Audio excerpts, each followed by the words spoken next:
Good morning. I am from Lokmanya Tilak School, students of class 7. Let's start. Chapter number 1 in history, India in the medieval period.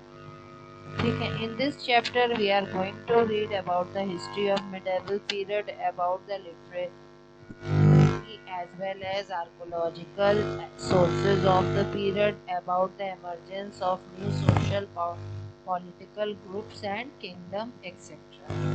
The history of India is divided into three different periods. India की history को 3 different period में divide किया गया.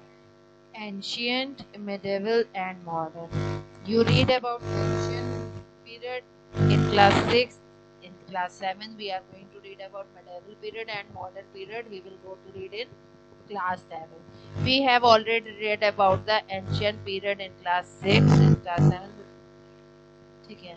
The medieval period of India witnessed large scale change in society. Society में change आया था. Economic, political, religion and culture, सब में सब चेंज आ रहा था. For better understanding of the change, the period is सब divided into early medieval period and late medieval period. इनको अच्छे से समझने के लिए मिडिवल पीरियड को भी हम लोग 2 पार्ट्स में करते हैं, एक early and a later. The early medieval period broadly span from the 8th to 12th century. So early medieval period है उसको 8th century to 12th century divide करते हैं. During this the Palas, the Parthians, Rashtrakutas, Cholas and Rajputs were dominant force. इन सब forces dominate करती थी, रूल करती थी. The late medieval period spans for कहाँ से कहाँ तक फैला हुआ है, 13 to 18 सेंचुरी तक. The period start establishment of Delhi सल्तनत. कहाँ से स्टार्ट होता है, दिल्ली सल्तनत से. And extend till in the region of Mughals, जहाँ पर मुगल्स का रूल था. Changing name of the region in India. समय नेम सबसे पहले इंडिया के नेम से फर्क पड़ा. The first article constitution of India state that India that is Bharat. फर्स्ट कॉन्स्टिट्यूशन में लिखा है कि इंडिया को भारत कहते हैं. Shall be union of states, उसमें कई स्टेट्स नहीं. The Republic of India is called Bharat. जब भारत आजाद हो गया है तो हम लोग इसे भारत कहते हैं. While Hindustan is mostly used in historical context. Hindustan जो है वो पुराने समय में कहा जाता था, specially British India. British India Hindustan term use करती थी. Today these three terms are interchangeably used, refer to political and national entire is identify as India. आज के समय पे इंटरचेंजली यूज, पॉलिटिकल नेशन सब क्या इंडिया से बुलाते हैं. The name Bharat is divide from the name of Bharat.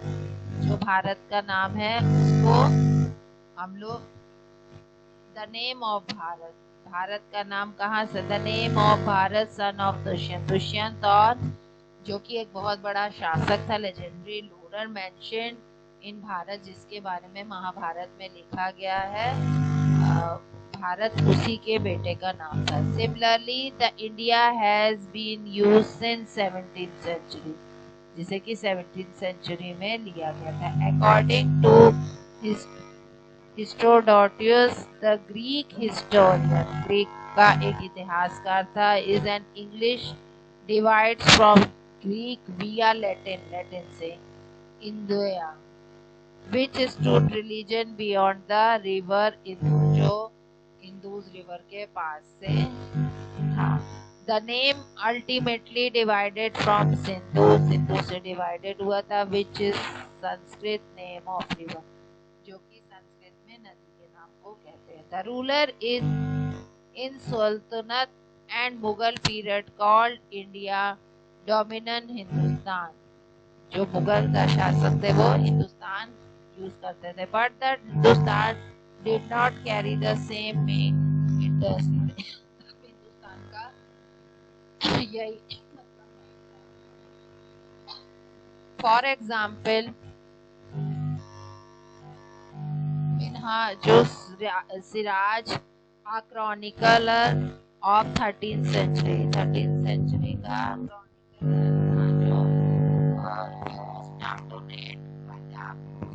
Chronicle जो इतिहासकार था जो घटना लिखते हैं, उसने Punjab Haryana and the land between और गंगा और यमुना के पास को और दिल्ली सल्तनत को हिंदुस्तान कहा। In the early 16th century Babur use this term.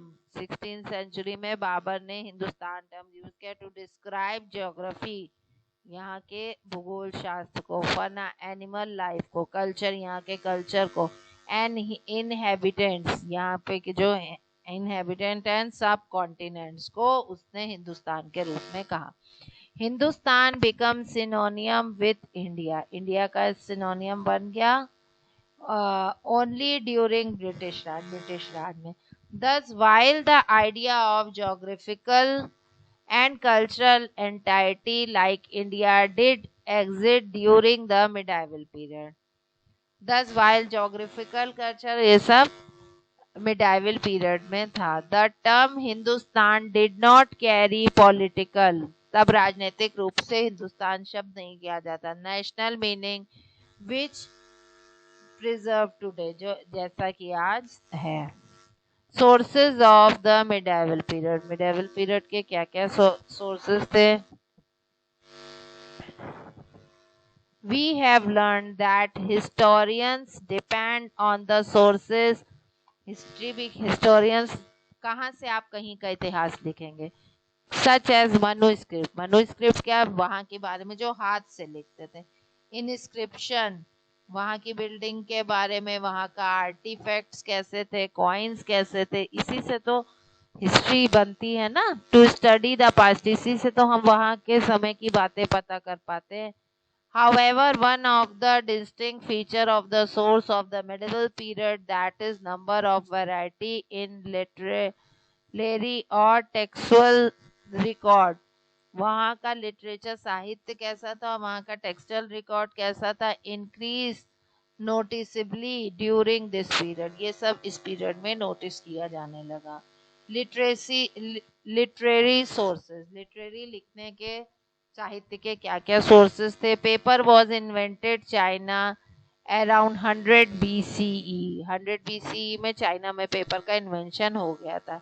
It is gradually introduce to the rest of the world, उसके बाद वो धीरे धीरे वर्ल्ड में फैलाया जाने लगा। In India literators and chronicles begin writing on chronicles of rulers, petitions, judicial record, किस किस के बारे में? शासकों के बारे में, वहाँ की कानून व्यवस्था के बारे में, पेशेंस के बारे में, वहाँ के अकाउंट्स और टैक्स के बारे में लिखना शुरू कर दिया। द टीचिंग ऑफ सन्स, संतों की दी हुई शिक्षा, ट्रेडर्स, वहाँ के क्या क्या ट्रेडर्स थे, transactions were also recorded on paper, इन सभी को पेपर पे रिकॉर्ड करने चाहिए। Early manuscript were collected only by the wealthy people, जो मनुस्क्रिप्ट्स थी वो वहाँ के कुछ समृद्ध लोगों के पास ही रहती थी। Rulers,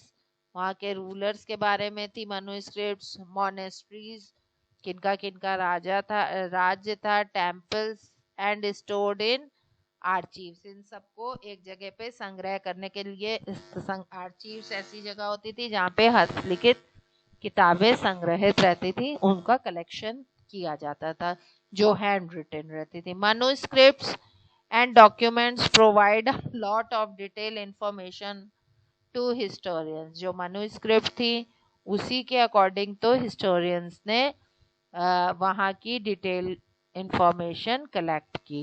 However, historians have to be very careful while using this old manuscript। जो historians इतिहासकार थे वो बहुत ही ध्यान से ये manuscripts को रखते थे। Since there was no printing press, जब तक printing press का invention नहीं हुआ, in those days scribes copies by manuscript by hand, जो हाथ से लिखी थी manuscript उसको उन्होंने संभाला. As scribed copy manuscript की भी copies की जाने लगी. They introduce small changes unknowingly, जिसको लिखते समय जैसे आप कोई भी चीज की कॉपी करो तो थोड़ी बहुत मिस्टेक्स चेंज आ जाता है. And there is possibility that these small change went increase generation after generation. थोड़ा थोड़ा चेंज एक एक जनरेशन से दूसरे जनरेशन में होता रहा. Such extent that manuscripts of the same text become substantially different from other. तो तभी मनुस्क्रिप्ट एक स्क्रिप्ट से दूसरी स्क्रिप्ट में चेंज आता था. द मेडिवल क्रॉनिकल्स जो घटनाक्रम करते थे were written by contemporary author who were either court historians और ट्रेवलर. वहाँ की हिस्ट्री क्रॉनिकल्स कौन लिखता था? या तो वहाँ के हिस्टोरियन जो इतिहासकार थे, नहीं तो traveller who came to India जो बाहर से आए थे हमारे देश में विजिट करने के लिए. The chronicles are full of information. Chronicle क्या है? Full of information है on contemporary political and chronicles क्या है? घटना मतलब जो घटनाएं हुई किसमें? पॉलिटिक्स में और इकोनॉमिक्स में, उसको सीरियल वाइज लिखना chronicles होते हैं. However, such writing are not free from prejudice and base of riders, therefore they are not also reviewable. ठीक है. Important foreign travel and their accounts, जो फॉरेनर थे जो अल मसूदी अल बरूनी ये सब इंडिया में आए, इन्होंने क्या क्या लिटरेचर लिखा इसके बारे में इसमें डिटेल में दिया है. इब्न बतूता और डेमेंजो piece, William Hawkins, Sir Thomas Roe, these all are the foreigners. They come between in this medieval period and they wrote many things for this. Important medieval literature, किस किसने क्या क्या लिखा? कल्हाना राज तरंगनी अल बरूनी ने क्या लिखा? तुर्के अल हिंद चंद्रबरदाई पृथ्वीराज रासो अमीर खुसरो तारिखे इलाही बाबर तुज़के बाबरी या बाबरनामा और बाबरनामा, ये दोनों उसने लिखी. ये सब किस किसने कौन कौन सी बुक्स लिखी थी उसकी डिटेल है. Now archaeological sources. See about the archaeological sources. A part of literary source. Chronicle ने वो किया था. अब हम लोग आर्कोलॉजिकल सोर्स के बारे में पढ़ेंगे. Are the archaeological sources are a part of labour intensive value, इसकी भी सेम वैल्यू है in the reconstruction of social culture. हमारे सोशल कल्चर को रिकंस्ट्रक्शन करें उसे देखने समझने के लिए. These are also important. And political history of medieval period, और वहाँ की पॉलिटिकल राजनीतिक हिस्ट्री कैसी थी इसके बारे में बताते हैं. Coins belong to this period are valuable source. क्या है? कॉइन्स हैं जो इस पीरियड से कनेक्टेड है. Are valuable source for reconstructing dates, जिससे आप उस समय की डेट्स को समझ सकते हैं. ऑफ हिस्टोरिकल इवेंट, कौन से इवेंट कब हुए, वहाँ के कॉइन से आप वहाँ की डेट को समझ सकते हैं. They also give us an idea of economic condition of that period. उस समय की इकोनॉमिक कंडीशन कैसी थी इसको भी बताते हैं. कौन? कॉइन्स. वहाँ की डेट्स और वहाँ की इकोनॉमिक कंडीशन कैसी थी, they provide us the information. Monuments and paintings. Monuments and paintings are also important archaeological source. ये भी एक good source of archaeology है of the period. Monuments of this period, इस समय के monuments और जो स्मारकें थी, give evidence of the advancement, वहाँ के एडवांसमेंट का एविडेंस देती हैं। ऑफ टेक्नोलॉजी एंड इंजीनियरिंग, वहाँ की इंजीनियरिंग कितनी थी, स्किल कैसी थी। Of the people during this period, इस पीरियड के लोगों की।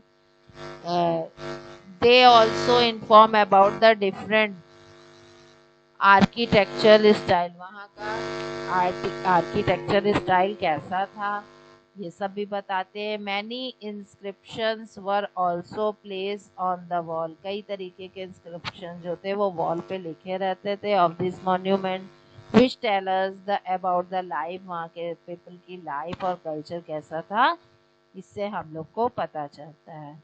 Emergence of new social and political group, that will discuss tomorrow. Okay, children. Good day and read this chapter very carefully. Good